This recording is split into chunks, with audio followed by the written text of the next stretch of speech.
एक दिन गौतम बुद्ध अपने शिष्यों के साथ एकदम शांत बैठे हुए थे।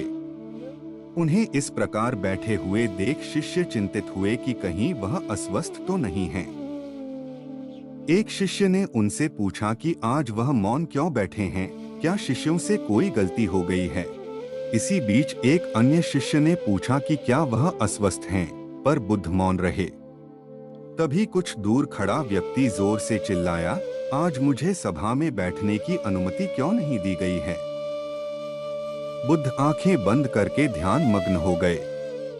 वह व्यक्ति फिर से चिल्लाया, मुझे प्रवेश की अनुमति क्यों नहीं मिली। इसी बीच एक उदार शिष्य ने उसका पक्ष लेते हुए कहा कि उसे सभा में आने की अनुमति प्रदान की जाए।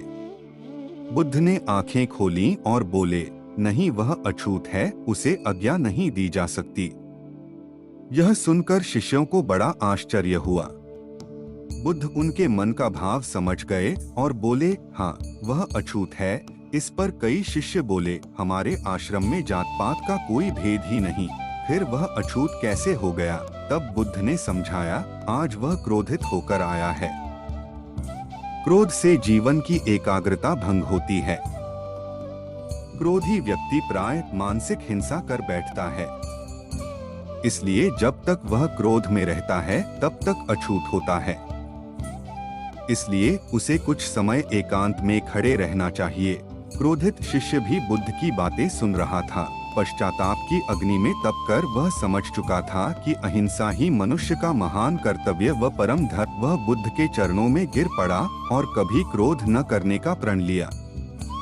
शिक्षा आशय यह है कि क्रोध के कारण व्यक्ति अनर्थ कर बैठता है और पश्चाताप उसे बाद में होता है, जिसका कोई लाभ नहीं। इसलिए हमें क्रोध नहीं करना चाहिए। असल मायने में क्रोधित व्यक्ति अछूत हो जाता है और उसे अकेला छोड़ देना चाहिए।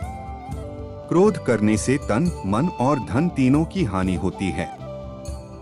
क्रोध से ज्यादा हानिकारक कोई और वस्तु नहीं है।